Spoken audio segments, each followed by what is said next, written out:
বন্ধুরা এই গরমে ঘরে বসেই করে নাও নারকেল তেলের এই ফেসিয়ালটি। মুখের মধ্যে পুরো ট্যান পড়ে গেছে অথবা মুখের মধ্যে মেচেতা দাগ হয়ে গেছে বা ত্বক কুঁচকে গেছে বা বহু পুরনো পিম্পলের দাগ হয়ে গেছে কালো কালো, সেই সমস্ত রকমের দাগ ছোপ তুলে দিয়ে ত্বককে করে দিবে দ্বিগুণ ফর্সা উজ্জ্বল গ্লোয়িং। ত্বকের থেকে সমস্ত রকমের দাগ ছোপ তুলে দিবে। চলো তাহলে কিভাবে আজকে রেমেডিটা তৈরি করছি দেখে নেওয়া যাক।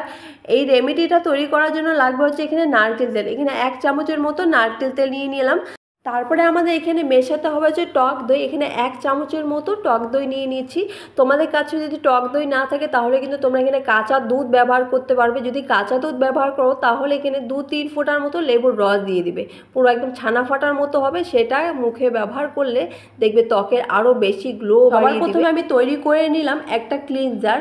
মুখটি জল দিয়ে ধুয়ে নিতে হবে। ধুয়ে নেওয়ার পর এটি মুখে লাগাতে হবে। মাত্র 1 মিনিটের মতো খুব ভালোভাবে কিন্তু মাসাজ করে নিতে হবে। ত্বকের মধ্যে যদি কোনো রকম নোংরা ময়লা জমে যায় দীর্ঘদিনের বা ব্ল্যাকহেড হোয়াইটেড হয়ে যায় সেগুলো তুলে মুছে দিবে, বা মৃত চামড়া থাকে সেগুলো কিন্তু তুলে মুছে দিবে। খুব ভালো এই ক্লিনজারটা, টক দই আর এই নারকেল তেলের ক্লিনজারটা। তোমরা যদি দুধ দিয়েও ব্যবহার করো তাহলেও কিন্তু ভীষণই একটি ভালো রেজাল্ট পাবে। খুব ভালো করে কিন্তু এভাবে মাসাজ করতে হবে চোখের চারিদিকে, গালের দিকটা।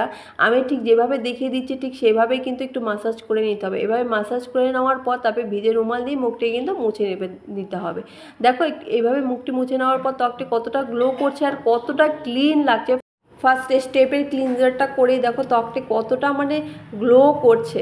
এভাবে মুছে নিতে হবে। মুছে নেওয়ার পর তারপরে আমাদের তৈরি করতে হবে একটি ফেস প্যাক, যেটি ব্যবহার করলে ত্বকের আরও দ্বিগুণ ফর্সা উজ্জ্বল গ্লো বাড়িয়ে দিতে সাহায্য করবে। এই ফেস প্যাকটা তৈরি করার জন্য আমাদের এখানে লাগবে হচ্ছে বেসন। আমি এখানে 1 চামচের মতন বেসন নিয়ে নিলাম। তারপরে আধা চামচের মতো এখানে আমি নিয়ে নিলাম চালের গুঁড়ো। চালের গুঁড়ো এই বেসনটা এতটাই ভালো হয় আমাদের ত্বকের জন্য। যেমন চালের গুঁড়ো আমাদের ত্বকের ব্ল্যাকহেড হোয়াইটেড তুলে দিতে সাহায্য করে, ত্বক ভেতর থেকে হোয়াইটিং করতে সাহায্য করে। অপরদিকে বেসনটাও কিন্তু আমাদের ত্বকের জন্য ভীষণই ভালো হয়, ত্বক ভেতর থেকে ক্লিন করতে সাহায্য করে আর দাগ ছোপ থাকলে সেগুলোও কিন্তু কমিয়ে দিতে সাহায্য করে। তারপরে এখানে নিয়ে নেব মধু। এখানে খুবই অল্প পরিমাণে মধু নিয়ে নেব। মধুটা কিন্তু অবশ্যই তোমরা ব্যবহার করবে। যদি তোমাদের কাছে মধু না থাকে তাহলে কিন্তু এখানে গ্লিসারিন ব্যবহার করে নিতে পারবে। মধু কিন্তু আমাদের ত্বক ময়শ্চারাইজ রাখতে সাহায্য করে বা দাগ ছোপ কমিয়ে দিতে সাহায্য করে, আর নাকের চারিপাশে ব্ল্যাকহেড হোয়াইটেড হয়ে যায় সেগুলোও কিন্তু কমিয়ে দিতে সাহায্য করে। তারপরে এখানে আমাদের মেশাতে হবে হচ্ছে টক দই। আর এটি আমি টক দই দিয়েই গুলিয়ে নিব। তোমাদের কাছে যদি টক দই না থাকে তাহলে কিন্তু কাঁচা দুধ দিয়ে কিন্তু গুলিয়ে নিতে পারবে। এটা তারপরে খুব ভালো করে কিন্তু মিশিয়ে নিতে হবে। অল্প পরিমাণে দিয়ে কিন্তু গুলাতে হবে। বেশি পরিমাণে একবারে দিয়ে দিবে না টক দই, তাহলে কোয়ান্টিটিটা পুরো পাতলা হয়ে যাবে। আর এটি কিন্তু তোমরা যখন তো ব্যবহার করবে ঠিক তখনই কিন্তু তৈরি করে কিন্তু ব্যবহার করবে।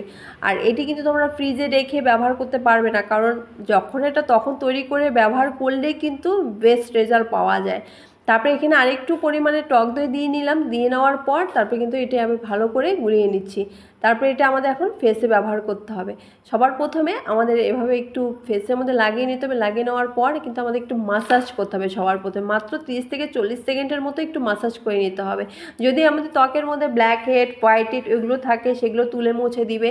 যেহেতু এটার মধ্যে আছে চালের গুঁড়ো, চালের গুঁড়োর মধ্যে একটু দানা দানা থাকার কারণে কিন্তু আমাদের নাকের চারিপাশে ব্ল্যাকহেড হোয়াইটেড তুলে দিতে কিন্তু সাহায্য করে। বেশি জোরে জোরে রগড়াবে না বন্ধুরা, আস্তে আস্তে করে কিন্তু মাসাজ করতে হবে, কারণ এটির মধ্যে আছে চালের গুঁড়ো, যার কারণে কিন্তু স্কিন পুরো লাল হয়ে যেতে পারে, জ্বালা পোড়া করতে পারে। সেই কারণে একটু হালকাভাবে কিন্তু মাসাজ করবে। এভাবে খুবই হালকাভাবে মাসাজ করে নিতে হবে। মাসাজ করে নেওয়ার পর আমাদের যেটা করতে হবে, এই পুরো ফেস প্যাকটি কিন্তু লাগিয়ে দিতে হবে। পুরো একটা মোটা লেয়ার করে কিন্তু লাগাতে হবে। তবে লাগিয়ে নেওয়ার পর 10 মিনিটের মতো কিন্তু আমাদের অপেক্ষা করতে হবে। মাত্র 10 মিনিটের মধ্যে একটু মুখে রেখে দিতে হবে। এই ফেস প্যাকটির মধ্যে আছে টক দই। টক দই কিন্তু আমাদের ত্বকের জন্য ভীষণই ভালো হয়। ত্বক পুরো টান টান করতে সাহায্য করে আর পুরো একদম গ্লাস স্কিনের মতন করে দেয়, পুরো একদম গ্লো বাড়িয়ে দেয়। এতটাই ভালো হয় টক দই আমাদের স্কিনের জন্য। এভাবে একটা মোটা লেয়ার দিয়ে মুখে লাগিয়ে নিতে হবে। লাগিয়ে নেওয়ার পর তারপরে কিন্তু যখন শুকিয়ে যাবে তখন একটু মুখটি কিন্তু এভাবে মুছে নিতে হবে। একটি ভিজে রুমাল দিয়ে এভাবে মুছে নেবে। দেখো ত্বকটি কতটা গ্লো করছে, এতটাই ভালো হয় বন্ধুরা। আজকের এই উপায়টি তোমরা যদি ব্যবহার না করো তাহলে কিন্তু তোমরা বুঝতে পারবে না। দেখো ত্বকটি কতটা ক্লিন লাগছে, একদম দ্বিগুণ ফর্সা করে দিয়েছে। এইভাবে মুছে নিতে হবে। মুছে নেওয়ার পর তারপরে মুখটি কিন্তু জল দিয়ে ধুয়ে নিবে। খুব ভালো করে জল দিয়ে ধুয়ে নেবে, কোনো রকম ফেস ওয়াশ বা অন্যান্য কিছু ব্যবহার করবে না। দেখো একদম পুরো ব্রাইট করে দিয়েছে স্কিন টোনটাকে। তারপরে একটি অ্যালোভেরা জেল নিয়ে মুখের মধ্যে একটু মাসাজ করে নেবে। তোমরা যে কোনো একটি ময়শ্চারাইজার কিন্তু মুখে লাগিয়ে নিতে পারবে। এটি তোমরা অবশ্যই চেষ্টা করবে রাতে ব্যবহার করার জন্য, রাতে ব্যবহার করলে আরও বেস্ট রেজাল্ট পাবে। বন্ধুরা আজকের এই রেমেডিটা ভীষণই ভালো, অবশ্যই কিন্তু তোমরা ব্যবহার করে দেখবে, ভীষণই একটি ভালো রেজাল্ট পাবে। আর তোমরা ব্যবহার করে অবশ্যই কিন্তু আমাকে কমেন্ট করে জানাবে। আর ভিডিওটা যদি ভালো লেগে থাকে তাহলে অবশ্যই লাইক, কমেন্ট, শেয়ার ও সাবস্ক্রাইব করতে কিন্তু ভুলো না। আপনারা দেখা হচ্ছে নতুন রেমেডি নিয়ে। টাটা।